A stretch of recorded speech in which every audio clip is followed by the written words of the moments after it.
What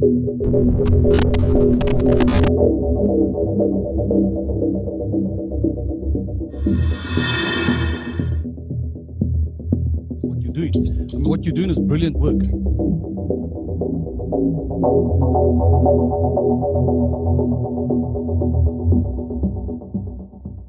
Alrighty. Welcome back to another edition of the Conscious Debriefing Podcast. My name is Jason Bett, and I will be your host for this evening's podcast. It is now just gone after 7 o'clock on this Monday evening on the 21st of March 2021. 25 days from now, think about it, guys. We'll be 365 days into this lockdown. However, with that being said, the president did announce last night we are back onto level 1. So what does level 1 mean? That alcohol sales is now trading back in its usual time slots. So Friday and Saturday, you don't have to rush Thursday to the bottle store to get your booze. You can relax and wait Friday and Saturday you can buy your booze. Whoopee. Okay, you know what? For the bottle store owners out there, I'm glad for them because they have lost a tremendous, huge amount of sales. Job creation again, it can bring that more, and the bottle store owners can probably get back the employees back, get them on the payroll. Because our economy, guys, is really in huge trouble here. Besides that, our economy, guys, is in big trouble. Really it is. So I hope level 1 is going to bring some relief for a lot of business owners out there and for people to get jobs again, and more importantly for job creations to happen again. Seriously, it really needs to, because we're in deep trouble here. My guest on the show tonight, guys, is Koen. I've known Martin probably for about 2 years now. We belong to a political forum called the ZSAP. But we used to have a lot of Discord chats, and a couple of guys in there we used to speak about a lot of politics stuff in that. Yeah. But before I get Martin on to the podcast tonight, there's just something I want to read to you guys. Ellen Ziller, what she wrote out last week, the 27th of February. The ENCA reporter, Lindsay Dentlinger, we all know the story, what happened there. As soon as something like that comes on TV, the woke people out there, will quickly race bait her, and they did that. They did it exactly. And what's the first thing that probably came to everyone's mind? That she's going to lose her job now, hey? That's the first thing that came to my mind. I'm being honest, yeah. I mean, we've seen what's happened to the Adam Katzavelas out there and Penny Sparrows out there. The moment they said something on social media, boom, they lost their jobs. So, okay, let me quickly read what Helen Zeller said, yeah. A big shout out to Jordan Hill-Lewis for taking the time and trouble to review the interviews Lindsay Dentlinger did with politicians on the budget and exposing that viral video for racist misrepresentation that is.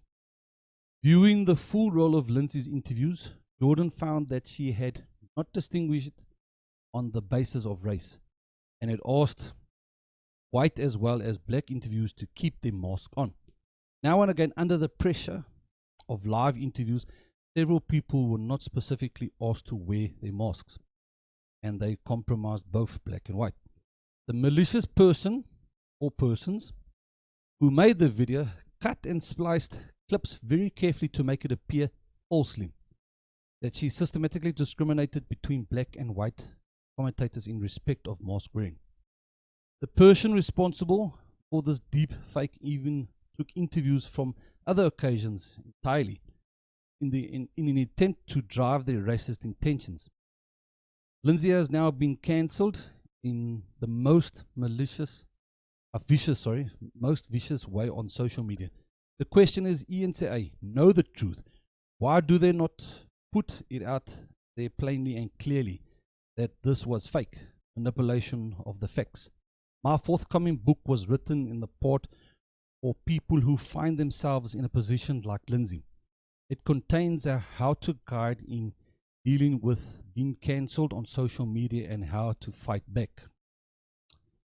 Cancelling always relies on taking someone's comments out of context and distorting them and then forcing an apology which doesn't help solving the problem but merely justifies the initial outrage. I appreciate how terribly difficult this situation is for her, and she is now being drummed into conceding that her actions may have been interpreted as racist. When a look at her full footage shows that was not. And Ian's a lively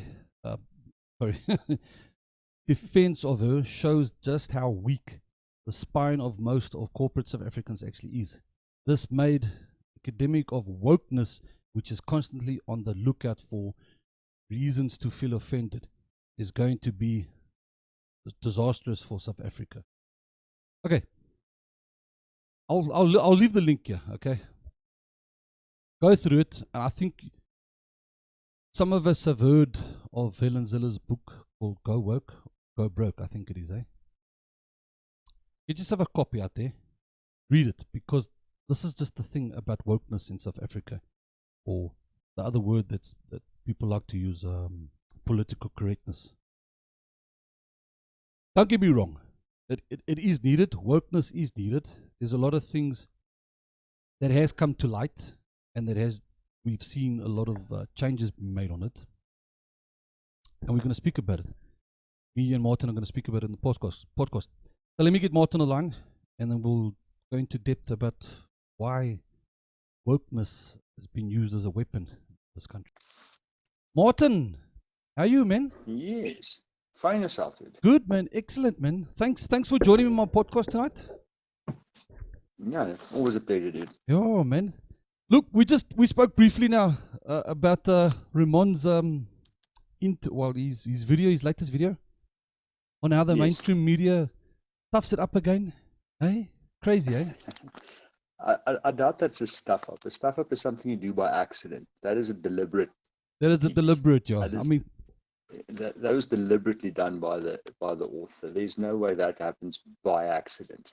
There's no ways that the DA is going to join in with Ramaphosa, even if he gets the votes in it. I think what John Steenhuisen meant was if ANC can agree to the reform programs, try and uplift South African. But you and I both know that he would work with the reform programs. Yeah, exactly. That they will do. But that was if you ask me, that piece was deliberately crafted to undermine the DA's vote, to undermine the DA, to make them look bad with the core voter base. Yeah, no, of course, man.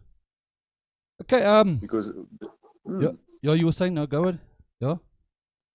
No, because your core DA, your hardcore DA supporters, they support the DA specifically because they oppose the ANC. Definitely. So if you can throw shade of, okay, they might be willing to be in cahoots with the ANC, that's gonna really upset a couple of people and make them think twice. Definitely, man. All right, let's get into it, Chana. Yeah. The heading for my podcast: wokeness or political correctness is the other word that people would like to use. How woke is society, and why? Is it needed? Yeah. Is it needed for all this wokeness? That's a simple answer. You see, it depends on what context you use it. Because let's say, for instance, in America, what it means there is a lot different from what it means in South Africa. Yeah. Because the whole, like in America, it's the whole transgender and that issue is a hot topic there in certain circles. But you don't have that issue in South Africa. In South Africa, it's a totally different type of ball game. It's much more race-based than anything else. Gender equality and all of that stuff, it couldn't be further off of the topic. But if you just say, like I said, it depends on in which context you describe it. But in both contexts, I would say it's way too much, and it's like it always is. It's the vocal minority that's screaming the loudest, and certain companies especially exploiting it for financial gains, like companies do. Yeah, absolutely. Yeah. I was busy watching last night a documentary on Hillary Clinton. Okay, now this documentary was basically her whole life, and Don't tell me you're also going to start gushing over Hillary Clinton like No, you're no, into that. no, no, no, no, no, no, no. Look, obviously, the documentary is obviously designed to make, what's the word I'm looking for? To make her look in that good light, because everyone's been Of bashing course. Hillary. But look, They're not going to give you the real body count. they're not. Obviously, there was a lot of things they cut out. Yeah. The one thing I did agree with back in the 90s where she stood up for women rights and that. I mean, women becoming lawyers and that. And I mean, I suppose you can relate to that. You understand? Yes, in a way, but It, there was women lawyers before that in yes, America. but not enough. It's one of those things. Look, the 60s and the 70s in America was a muddled mess. It was an absolute mess. If people think things are bad in the States today in the social political spectrum, they should go and read up on the 60s and 70s. Yeah, I mean, you had the riots. You had Black Panther members arming themselves and tailing the police around cities um, to so that they can observe them when they make an arrest. You literally had 4 or 5 guys in a car, armed with weapons, driving after the police to check up on them. You had white liberal teenagers, snot-nosed college kids, running around building massive bombs in their parents' basements and blowing everything up. yeah, true. Yeah, Um, yeah. it was yeah, because I see everybody's going on, oh, America, it's so bad, it's getting so much worse. Go look at the 60s and 70s. That was bad. I mean, they had presidential assassinations, Yeah. all of that stuff. Compare that to what's going on now, and this is basically a bunch of toddlers throwing a tantrum, effectively, while playing with people's livelihoods and incomes. But true. But the thing is, what America does, then we here in South Africa, we tend to follow. We tend to follow what they do. Yeah, we're usually a couple of years behind it, but you must also remember this whole current woke culture isn't a new phenomenon. It's been dragging on for years. Yeah. It might have changed its guise a bit, but it's the same argument, and in a lot of the cases, it's the same people that are making the same noises still. Um, like I mentioned with the white liberals that there was a huge explosion. They were building bombs to go blow up a military social function, and something went wrong, and they blew up the townhouse. But I mean, some of one of the survivors of that incident is a sitting member of Congress Mm-hmm. at the moment, and she's still a strong and also a strong supporter of the whole alphabet movement and the abortion movement, and she's just continued straight on. She's a convicted felon, but she's sitting in Congress. Well, certainly. Yeah. So it's the same, more or less the same actors, more or less the same storyline. They just get a different minority to exploit. In the Absolutely. 60s and 70s, it was the African Americans, and now they've moved over to the alphabet community. Yeah. That's Yeah. basically all it is. Oh, absolutely. Look. Okay. So let's get into the second question. To give more context to it, do you think the Coca-Cola "Less White" slogan is a get woke strategy? I think that's going to come back and bite them hard. It Yeah, is already. If it I look at has. the amounts of memes that is running on the social media platforms, and thanks to Twitter's um, nearsightedness, it's now just not running around on Twitter and Facebook. It is all over every social media platform. It's heaps and heaps of memes, but it's a and what's it? But they are not the first company to pull something like that. I think Yeah, that's there has just been. because the company is so big. Yes, that's right. It's such a big company, um, and it's also a company that there's no. They don't really have They produce soft drinks for pizza. Exactly. Yeah. I mean, the topic that they're picking is absolutely out of their realm.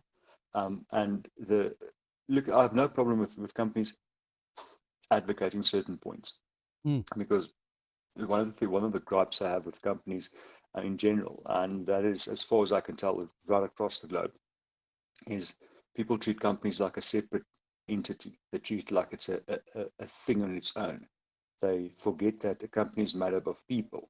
Yes. and what's good for people is good for the company, and vice versa. But now there's no point for the company to act like that.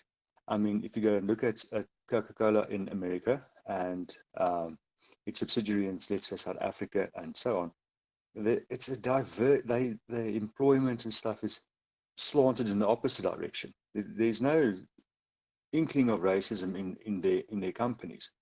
Um, it all it can be is bad judgment on their part. They're trying to cash in on the trend, just like Nike has done a couple of times, and numerous other companies. And I can't see this working out for them in the long term. I really can't. Definitely. But what? Look at Twitter, because in effect, Twitter did the same kind of thing when they started kicking off certain people who they don't agree with off of their platform, and Facebook the same. Yeah. And especially like Twitter took it that bit too far. They went and they kicked off the previous president of the USA. Yep. And that just caused this cascade of people running away from the platform. I mean, their stock prices still hasn't recovered from that misjudgment. Yeah, and of course. Coke also. Coke is Coke giving a prices have hammering on dropped. it.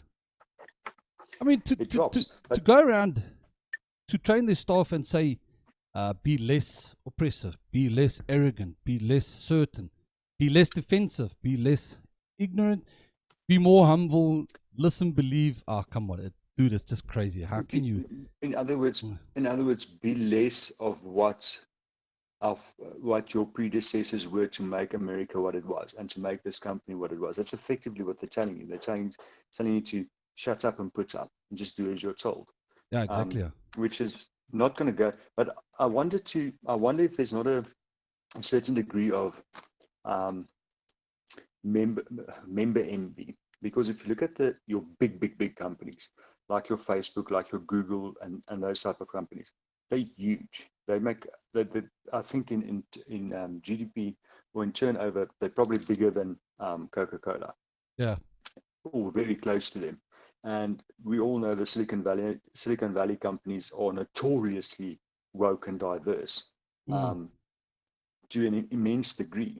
And I wonder if it's not a bit of they're trying to catch up, quote unquote, with the tech companies, or it might also be that they're getting pressure from certain avenues to be more like the tech companies.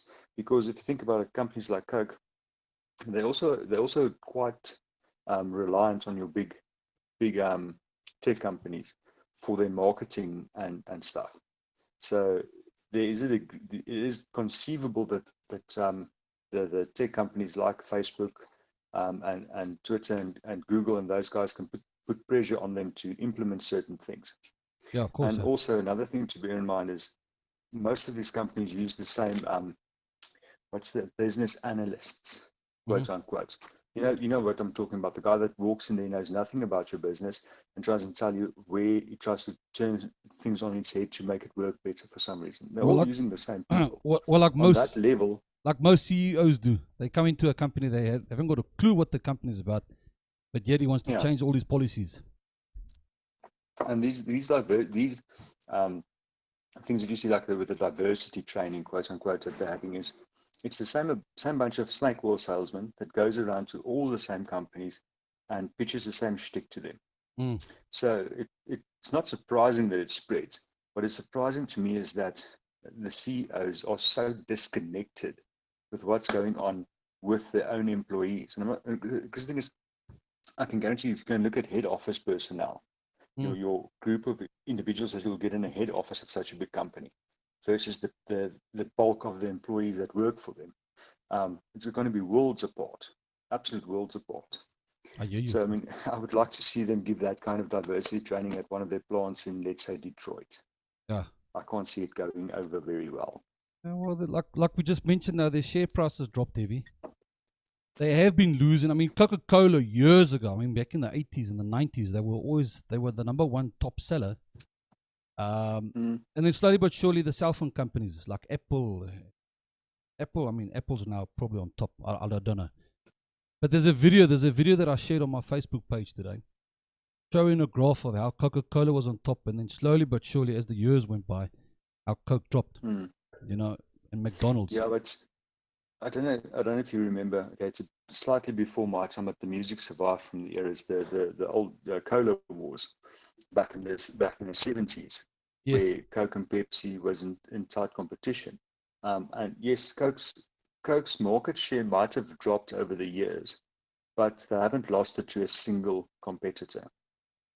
So they didn't lose to Pepsi. Pepsi isn't more popular than Coke is. The Pepsi actually is less popular now, probably the same or less popular, but there's so many other brands that came in But now that check. the market is more bit more divided up. But now check at the culture in our country now. Because of what's happened now, everyone's put on their Facebook pages, "What are you gonna drink with your brandy now?" Me, definitely not. I'm not You know, drinking Coke. Pepsi. You know. Yeah, but okay, we also know that South Africans are extremely quick with the gallows humor. We are insanely quick with humor about absolutely shitty things that happen. I don't know. I think it might be encoded in our genetics at this point. It must be. I always like to take it back to the Nando adverts. When the Nando adverts started, and then it's somehow South Africans adapted that dark humor. Okay. Morose humor went into overdrive, but it's one of those it's one of those weird phenomenon, and it's not only with the whole woke culture.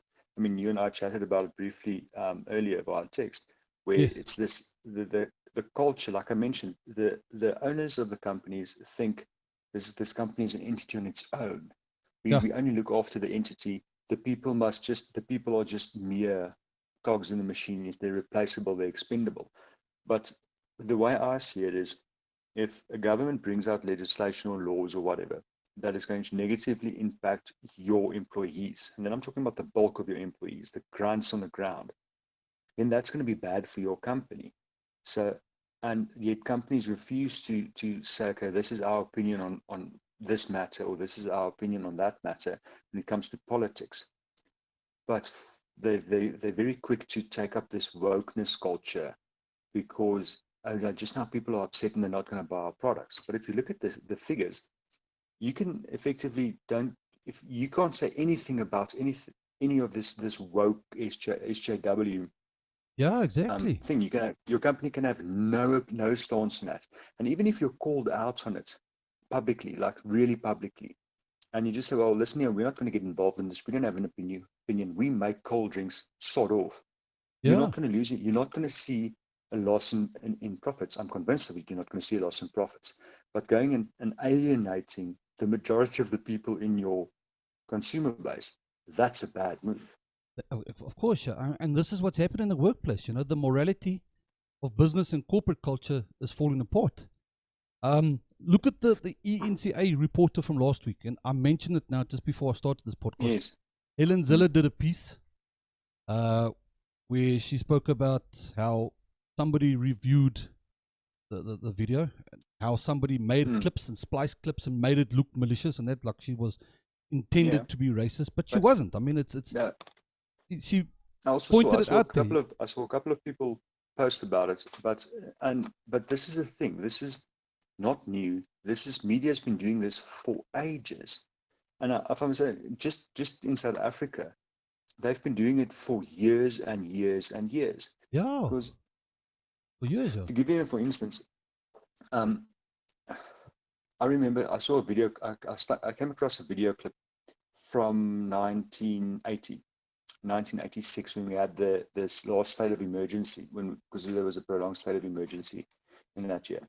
Yes. And I stumbled across a video clip of a SABC news report, and the video clip was showed in the news report. It looked like the protesters was extremely violent and attacking the police and all of that. But coincidentally, one of my family members was actually at that specific riot, quote unquote. Okay. And what he says is they didn't become the protesters didn't become violent. The violence was instigated from the police side, and it was orders from up high. It was orders that came down from the top. But Okay. the news the SABC, the editor or whatever, was given instruction to make it look the other way around, to swap the narrative, to flip it. And I mean, that's just in South Africa. It's been going on for decades and decades and decades. It's a propaganda machine. Yeah, of And course, yeah. it shouldn't be surprising because the SABC is a government entity. Of Yeah. course, it's going to look after the government's interests and Mm-mm. push their narrative. There's no other way.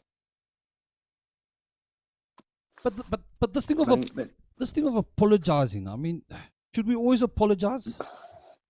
never apologize Yeah. unless you really honestly made a mistake. Then Honestly, you made a stick your mistake. hand up. Yes. You say, I've been an arse. I've made a fuck up and take it on the chin. Yeah. But to apologize because someone got offended, I mean, that's just the dumbest move ever. Because we see what's happened. Once you apologize, and then you get cancelled. I mean, this Lindsay Yeah, Denton, but she almost got cancelled. and I can promise you, if she keeps a job, she's going to take a massive knock on a promotion and salary, and that they're gonna give her a hiding if she keeps her job. Yeah, I know they're going Um, to. Yeah, yeah. they're going to rail her. But it's that that's the thing about the progressives, and that's basically the problem that you have. Doesn't matter what cause they're pushing, if it's the LGBTQ ABC whatever Yeah. narrative, or black exceptionalism, or what it is, they're always going to end up, because there has to be progress, that it must look like something is getting better. Mm. That's why they automatically start looking for people to berate and to punish for this quote unquote crimes that are being committed. And eventually they run out of people, and they start eating themselves up, and they start chastising the people that used to be with them on the same side, because they ran out of other people to berate and humiliate and to blame for the perceived faults or transgressions that's happening. Yes, yes, um, yes. it's but I mean, that's just, it's a universal thing. It doesn't matter what narrative they're pushing. Mm. And this is, like I said again, this is a new thing. I mean, I don't know if you watch South Park, but and Yeah, it's well, years ago now, yeah, a little, when the PC not really. principal character came in. Yeah. I mean, and it's been years ago, and I think it's something like 10 plus years ago, when the PC principal character came into the South Park episode, into the season. Yeah. And if you go and look at those episodes, it's nearly a verbatim prediction of what's going on now. It Mm. really is. It's amazing to see how obvious it is if you look back on it. Um, but in South Africa, there's a see, with the ENCA report, and that you've got almost two, I want to say, entities or broad groups of people Mm. that are chasing the same narrative, but for different agendas. Yes, yes. So you've got the government that's pushing this one narrative of the small group of racists that still persist in South Africa, Yeah. and that's corrupting the country. But they're doing it to keep the us versus them narrative going Yeah. on a social level, so that they can maintain control and maintain the vote.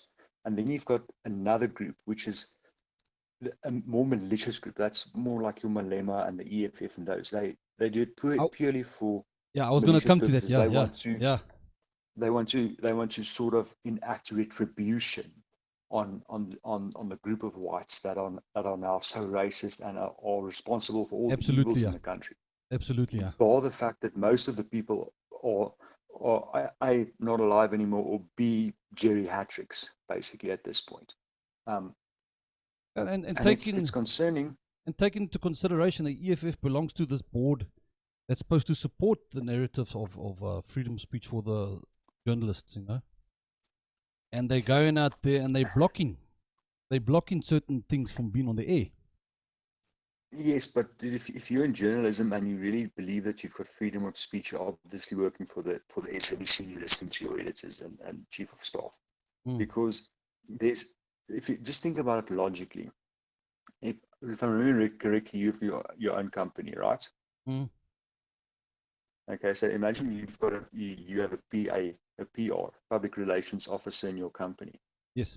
You're not going to allow your public relations officer to put ads on Facebook that says that company this other company is better than your company. You're not going to allow that, Of course not, yeah. because you're paying the public relations officer to handle your company's public relations to make you look as good as possible. So then why would a government allow the state-owned media house or broadcasting agency to make it look bad? Why would it allow that? It won't. There's no, I know on paper they're supposed to be objective, but in reality, they won't. Yeah, You're not going to let your own dog bite you. It's as simple as that. of course, You're yeah. not going to. So this, and that's why it amazes me even more that so many people that are opposed to the ANC will still Yeah. believe what they see on the state-owned broadcasting channels. It blows my mind Look, because why would they give you the truth? yeah, true. There was a strike. I don't know. There was an EFF protest yesterday in Goodwood, one of the Click stores, and the media was Oh, there, and they were blocked. So I don't know exactly why. I'd like to find it. I haven't gone into it.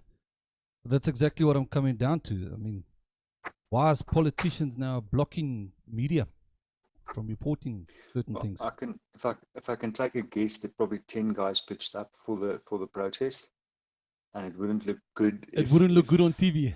it wouldn't look good on TV.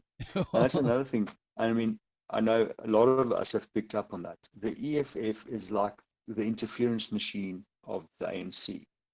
The second the ANC does something that that a lot of people sit up and pay attention to, then the EFF finds something to throw a hissy fit over, Ah, because there's some corruption allegations or some money goes missing and then Clicks gets attacked, yeah, and then there's the midterm budget comes out, which is absolutely atrocious, with our absolutely useless and incompetent finance minister, and then there's the ENCA scandal. Every time and it's near 9 out of 10 times it's the EFF that throws a hissy fit about some racial issue every time after the ANC, one of their cock-ups gets exposed. And yeah. they're just the interference, the public relations interference machine. They're a noise generator. Big time, big time. Because you know what's strange? Yeah. We're talking about this. I'm seeing more and more posts on Facebook, and people are posting like, uh, the youth really need to realize the truth out there, what's going on, instead of being caught up with these apartheid this and Jan van Riebeeck this. The youth need to be told the But truth of what's the, going on. the, the problem is, Jason, is it's a very complicated problem, a very complicated problem.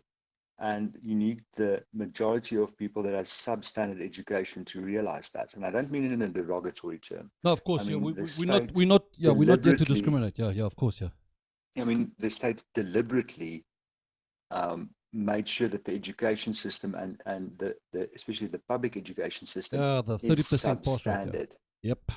Yep. It's substandard. I mean, that what they are learning in schools are not nearly sufficient to be able to enable them to be productive members of society in any meaningful way, Mm, to be independent members of society in any meaningful way. I mean, that true. is why people bend over backwards to get their kids into the best schools they can afford to get them into, and spend hours and hours of time into getting the kids as much education, formal and informal, general knowledge, all of that Exactly. as Exactly. possible, because Yeah. the state doesn't do that, and they don't even make the tools available for you to do that. Absolutely. But now, so to get a insanely large number of youths to understand the complex history, the complex problems that we have, Yes. and to try and bring it home that you cannot flip the board. Because, and I have this argument often, people, oh, the ANC must go, the ANC must go. I'm like, great stuff.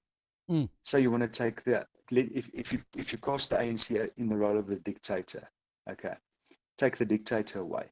Let's go and look how good that worked out for Libya. Let's go and look how good it worked out for Iran and Iraq yes. and for DRC. You can't just flip the board. If you can't just wipe the slate clean. It creates way more problems than it solves. I mean, look Libya, for instance. If you take Libya, for instance, because they took Gaddafi out one go. Okay. And, Um, and that place slavery was a shithole. came back The into place Libya. was, Yeah. Yeah, yeah, absolutely. I mean, Libya is a shithole. No offense to any Libyans that might be listening, or I doubt it, but the place is a shithole always. It started as a slave state. I don't know if you know the history, but I mean, literally, the some of the American organizations took freed slaves from America, African American slaves from America, dropped them off in Libya, and then those slaves promptly went and enslaved the native population. So things have never gone very well in Libya. And that, yes, Gaddafi, for one, he was a complete tyrant, an absolute maniac. yeah. And life under him was bad. It really was bad. If you go and read some of the reports, of life under him was bad. His son was a little arse, but it was bad. But it when they took him out, it got even It worse. got worse, yeah. It's like Yes. an It old did, yeah. saying, I mean, it can always get worse. So, and that's the other thing that people, I think, are failing. Because I had a chat earlier today as well about the ANC and the opposition parties and stuff. Is the problem is, I get the feeling South Africans think they can just vote the ANC out. That if they keep at it long enough, we're going to have one election where the ANC is the one day they have majority rule, and the next day they vote it out. Yeah. That is one of the worst case scenarios that you can end up in, because who's going to fill all those positions? Who's going to take over all those levers of power? I mean, It's a think lot of about work, how my friend. vast, A lot of work. think about how big and how ingrained the ANC government structures are in South Africa. Yeah. A Now lot think of about, work. we're literally going to have you're going to have to put in a transition government for 2 or 3 election cycles Yeah. if you don't want to completely destabilize the whole country. Makes sense, But now yeah. everybody's looking for the silver bullet to take the ANC out. But that is, in my opinion, completely the wrong way to do it. Yeah, You because need to do it in small bites. mm, It's like the old proverb, how do you eat a whale? Or how do you eat an elephant? and it's Bite for bite. and this is exactly what we spoke about earlier before we started the podcast. What Ramon said. Mm, Reform programs. If reform programs can just be introduced and slowly but surely, mm. the nation needs to be educated so that they can understand. Because the next question: do you think the word woke has been used as a weapon to cancel out the other word used, political correctness? Dude, like every other term that's been used, it's been overused. Um, because That's it a does get thrown around, that's a much weapon. like racist or Nazi or um, there's so many of them, but it just gets thrown around nilly willy, and it just waters it down completely.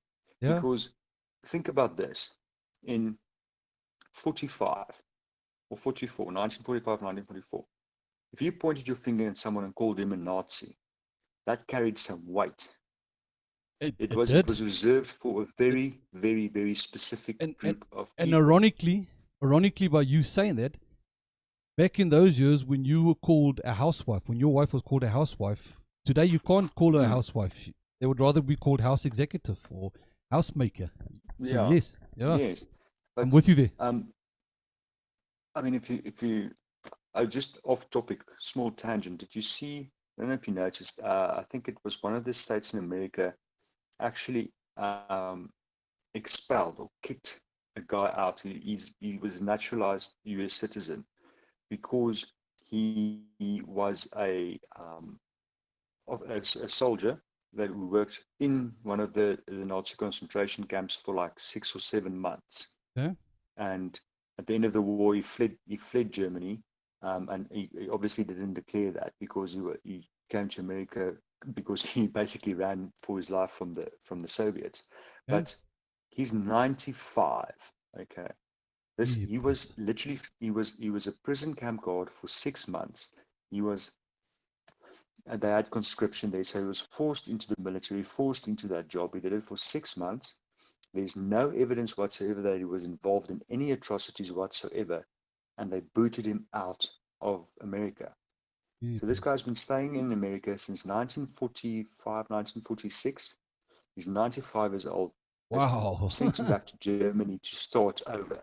The guy doesn't even have any family members in Germany, and they just booted him out. So, but he could have been classified as an actual Nazi.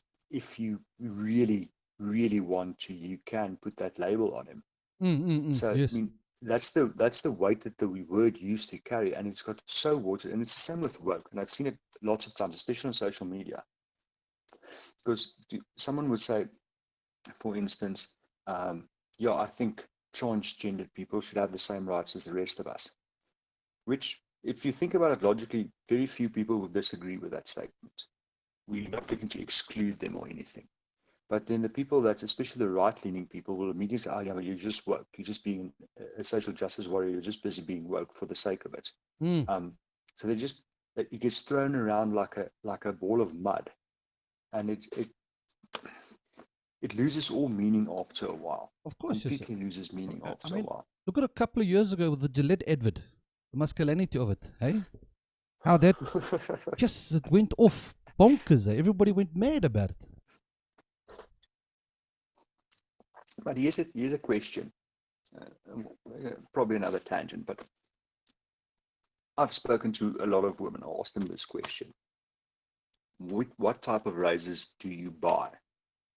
And 80% of them said they buy men's razors because they work better than the female marketed or branded or produced, Yes. I've the heard that. razors that Yeah, are branded towards females. yeah. So here's my question: if you make something specific for women, okay, and most of the women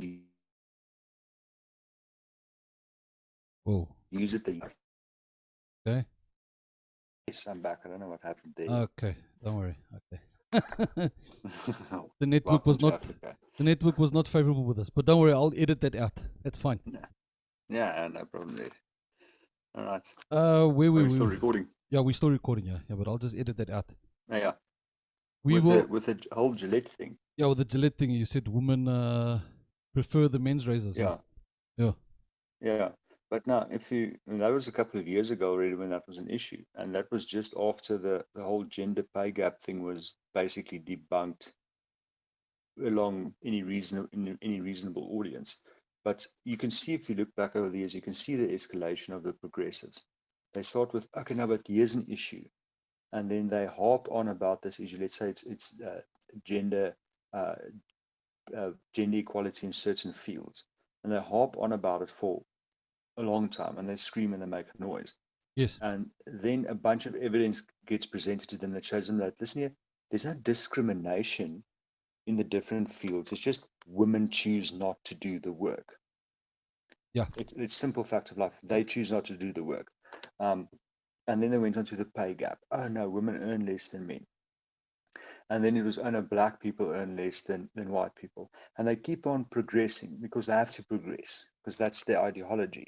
Yep. And at a point, it becomes so ridiculous. You get to the point where we are today, where the President of the United States signs a bill that says, okay, it's all right for transgender men to play in female teams and compete in female sports.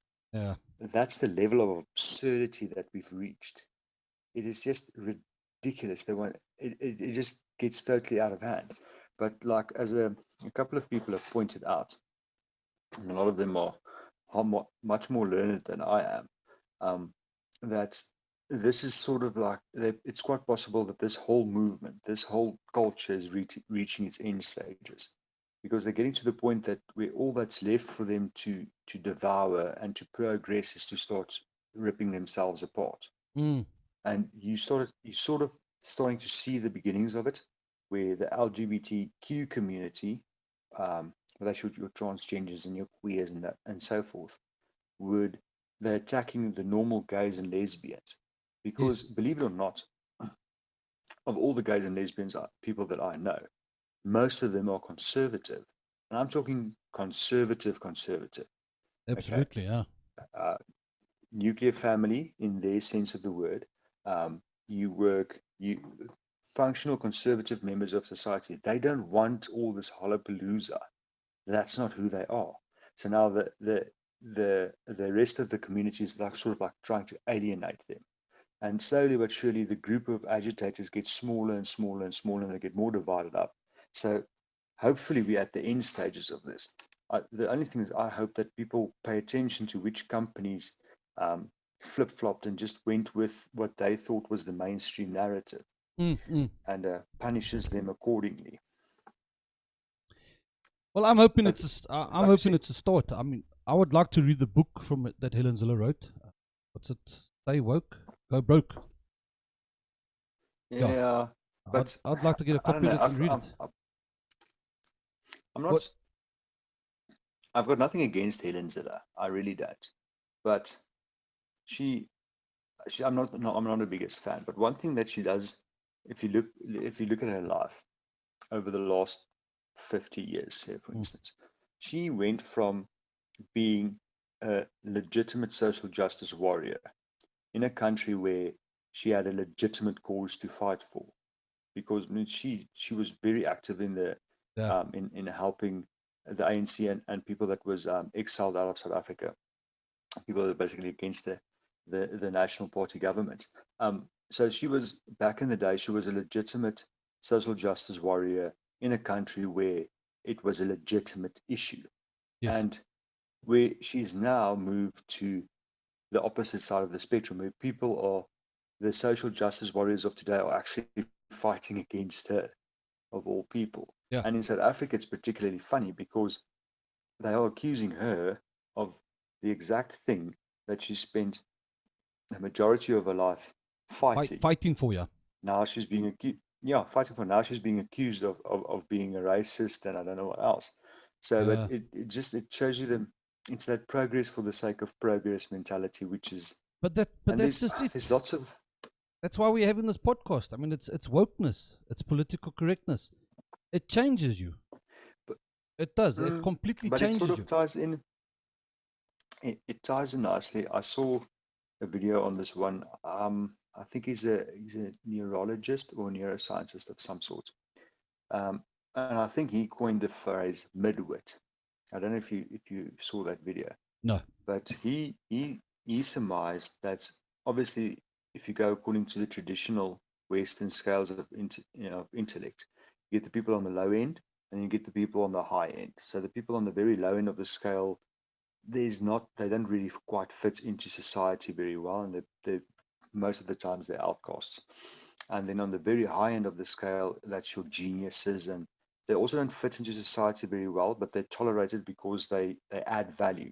In most cases, they add a significant amount of value to society, one way or another. Yeah. But then you get the people in the middle. They're not quite, they're not intelligent enough to be very intelligent or genius level, or to function at a very high cognitive level, Yes. but they're not dumb, for lack of a better word, either. So they intellectually they're quite suited to for vocational work. So he learns his job and he does his job, and if the boss says this is how it's done, then this is how it's done. And Absolutely. if your superiors say this is how you do it, then this is how you do it.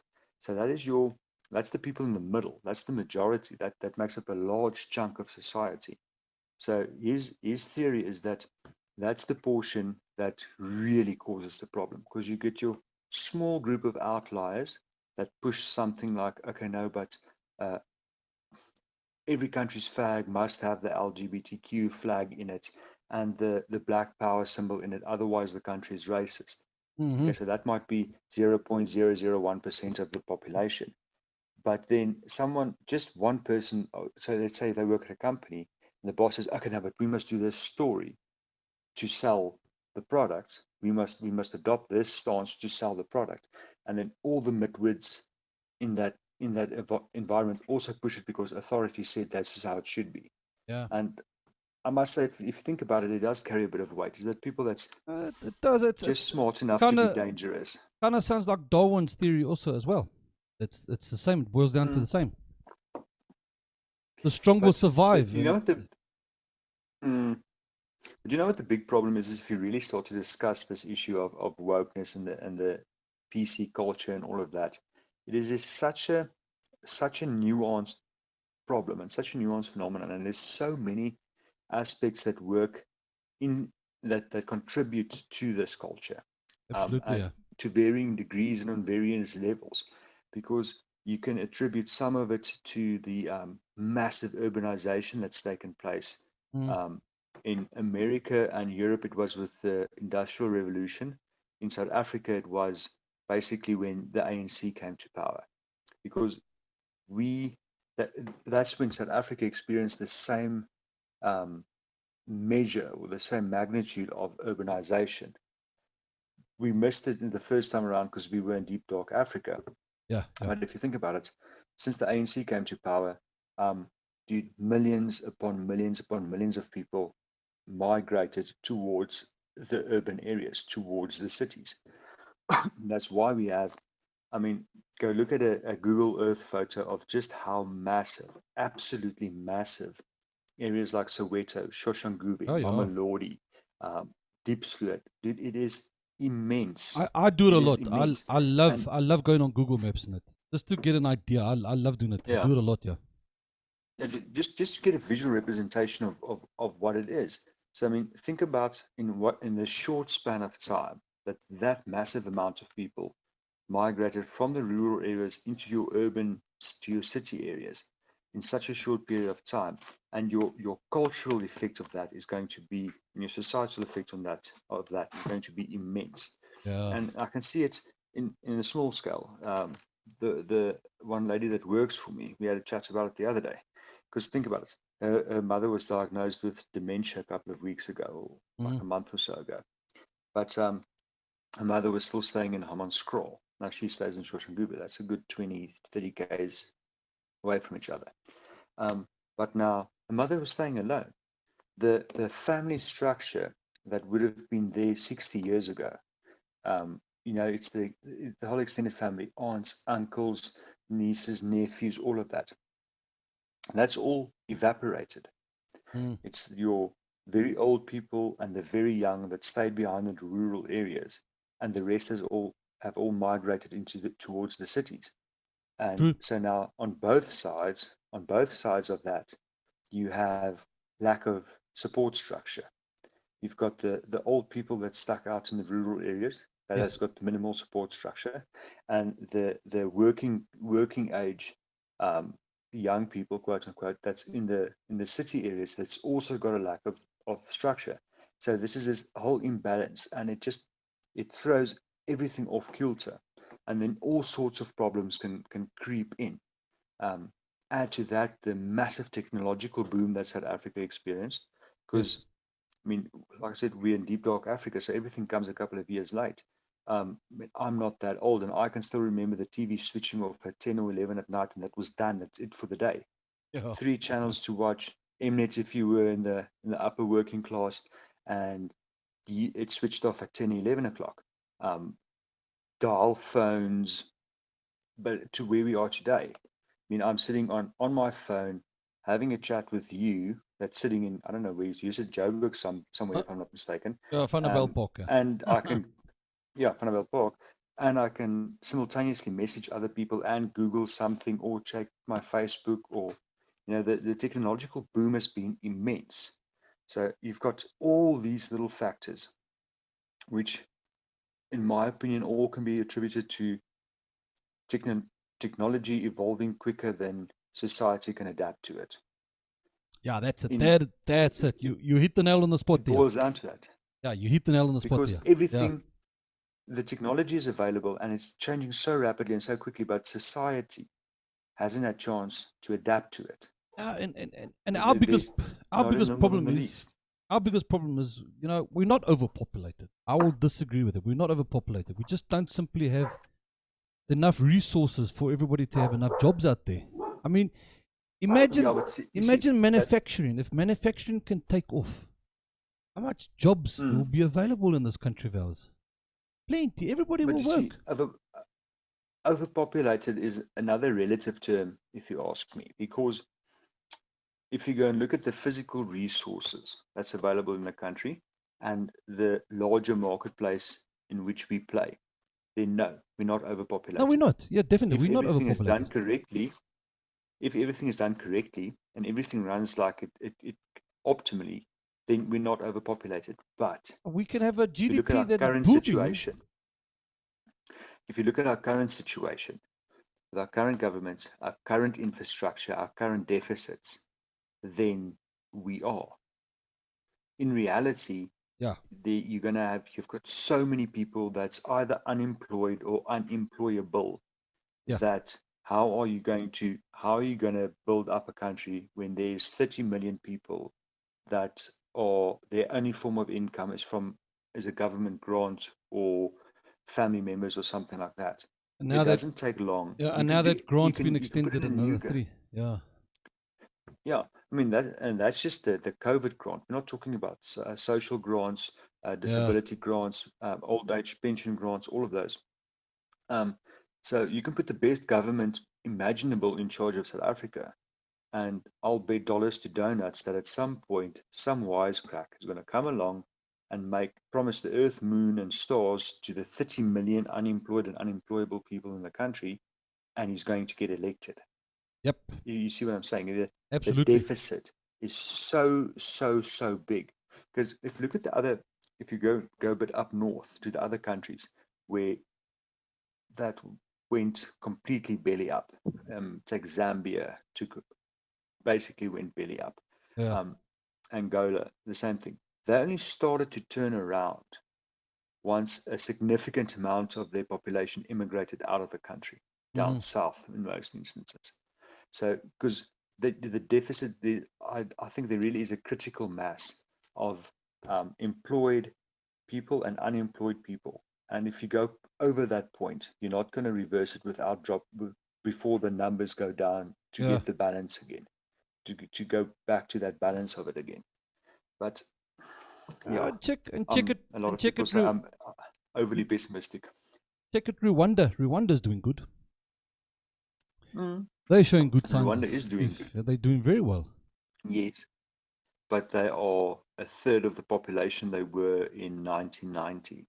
Yeah. What is the population count? Interesting. I can't remember. I think last, if I remember correctly, they're at 1.2 or 1.4 million people. Wow. Wow. Amazing, eh? Down, down Absolutely from. amazing.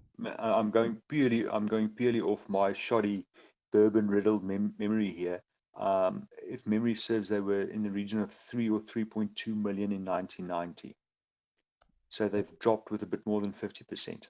Absolutely amazing. It makes you think.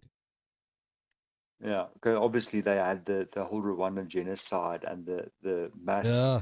deportation of the Indian community, and but look, it went to hell in a handbasket. But it if you go and look at what was the state and that what they were in after the dictatorship was actually effectively came to an end, and things started to stabilize again. Um, the only reason why they're doing so much better now than they were is because they had less people to worry about. Yeah. Your unemployed and unemployable people was a lot less than it was a couple of years prior. Absolutely. Yeah. What to end it off? But yeah, To end mm, it off, mm, woke political correctness. It can be an advantage to us, and at the same time, it is a disadvantage and a weapon. It builds us up, and it can destroy us at the same time. There's no yeah, winning. There's no I don't winning know. that. Yeah, see, I'm one of those weird guys to place politically because I'm quite liberal, but there's certain things where I'm relatively right leaning, and social the whole wokeness and politically correct and all that is where I lean a bit right. I'm like, okay, yes, I offended you, so what? It's like that one comedy skit. Dude. I can't remember who said it, but it's like, okay, so you're offended. Since Yeah. when did sticks and stones may break my bones become irrelevant? I mean, I really don't give a shit if I offended you, unless you're In. signing my paycheck. I mean, it's like the thing. If you're not feeding me, fucking me, or financing me, I don't care. Okay, I but this really don't. Drew. But Um, I'm gonna say this: intellects don't give a fuck. They've got no space for emotions. There's no time for emotions because things will just fall but apart. no, There's no room I for make it emotions. sound a lot more callous. I make it sound a lot more callous than it is. But I mean, I don't care if you want to be called whatever pronoun you choose to. Okay, I got it wrong. Okay, tell me what you want me to call you. I'll call you. I'll call you Daisy if you want me to. But there's no point in throwing a hissy fit about it. I mean, I can't. I'm not going to ask every person I meet. What pronouns do you want to go by? I mean, no sane person does that, honestly. So, I mean, that's why I've look, if you push it too far in being offensive or whatever, the free marketplace will put you in they will correct you. They will They'll show you quickly when you've correct gone you. too Yeah. far. Yeah. Yeah, No. I mean, Look. it's like we always say that the free market corrects itself. You're gonna see some indicators that, I've been fired from my last 6 jobs. I've got 5 lawsuits hanging over me. Maybe I should try being less of a doers. Um, but to be this overly sensitive, because the problem is and it's exactly what we're seeing now. It becomes a runaway effect, and it destroys everything in its path, Mm. and there's no end, and it doesn't stop. I mean, it doesn't stop until you take away the fuel. I'm gonna be honest. I'm And gonna be so honest either you with take you. away the fuel. Yeah, the emotions that people are having out there. There's a lot of people with emotions, and the emotions is it's just not working. It's actually destroying things. Mm. Because But just once another, once the person out there knows you get emotional very quickly, then he will bring out the guilt in you. mm, And yeah. once the guilt But comes out, just a, it's tickets. It's for bay. It's tickets. yeah. But Yeah. it's just a quick, not so quick thing. The last thing I want to bring up. I I I listened to an Eric Weinstein, not Weinstein, Weinstein, Yeah. um, interview the other day, and he made a very, very, very good point. He says, evolutionary, we're wired to watch what our neighbors are doing. When we were in the agrarian phase of our evolution, you would watch what your neighbor was doing with his farming operation that he has. So you Mm. want to see, is he doing better or worse than you are doing? If he's doing better, you're going to pay close attention to him to see what is he doing better, so that you can copy his ideas, so that you and your tribe can do better, your family, your little clan can do better. Yeah. So that's good. That's good for survival. Put that in today's context, where, if you think about your general day, what's the other people, in which medium do you see the most other people? It's TV or social media. Mm. So TV is entertainment. It's not real people. It's not real scenarios. You don't see the whole story. Mm. You Mm. don't get the whole context to it. Yeah. It's Yeah. fictional characters most of the time. So your brain automatically compares yourself to these fictional characters. And then it gets worse. Put in social media, and now it's people that you might actually know in real life. And they're showing you this image of their life, but it's all through very thick rose colored glasses, Yeah. because they can pick and choose what they put on there. So that Absolutely. you're either consciously or subconsciously, and I suspect it's subconsciously, your brain builds this image that you are being screwed over totally. Because look how good Harry is doing. Look how good Sally is doing. I mean, Bob went on a 2-week vacation with his model wife and his beautiful kids to white sandy beaches. It's all fun Absolutely. and games. Yeah. But you don't see the 2-day fight before that photo was taken, and you don't see the guy's wife banging the pool boy after that photo was taken. So subconsciously, and I think what happens is the people get so detached from reality that they just see threats, and they feel threatened. Envy. It feels like And envy the whole it, time. yes, but Yeah. it feels like they're being purposefully victimized Yeah. by all these people around them. See, 100%. and that's why I'm saying I think the biggest problem is society is not adapting to technology as quickly as Yeah. technology is advancing. I agree And 100% what you're it saying, man. makes sense if you look at what the smart people study for years and the conclusions they come to. It points to that. It points to that technology is screwing things. Either or we're too slow for technology, or technology is going too fast. Whichever way you want to cut it. Mm-mm. True. My man, that was now an absolutely awesome podcast. That was like a chat. At least this time Absolutely. you had the forethought to record it. Yeah. This was absolutely perfect. 100%. I hope the listeners out there and the viewers out there will take note in that, and let's put 101 Yeah. together, guys. It makes logic sense, eh? We very Yeah. It's kleinsierig. always it was Yeah, we kleinsierig. yes. Yeah, we are It's kleinsierig. that, yeah, we easily tripped up, and people must, I don't know, just think from the other person's perspective as well. that's why I said I like to consume content, Yes, but people that actually do, like proper, well thought out arguments, or what they think is well thought out arguments, at least, just to get the other people's perspective of how they see things. absolutely. But yeah, try and Don't go. explain that to people on social media. Don't go. Let me just do my closing quickly, and then we'll chat further. All No right, problem. Martin, thank No you very problem. much. Thanks for joining my podcast. My podcast is It's a available pleasure. on YouTube. Still YouTube. I don't know why I'm still on YouTube, but anyway. BitTude, Apple, Google Podcast, Anchor FM. There's the 11 other platforms that's available on. Thank you, guys. I will see you next week. Cheers. Bye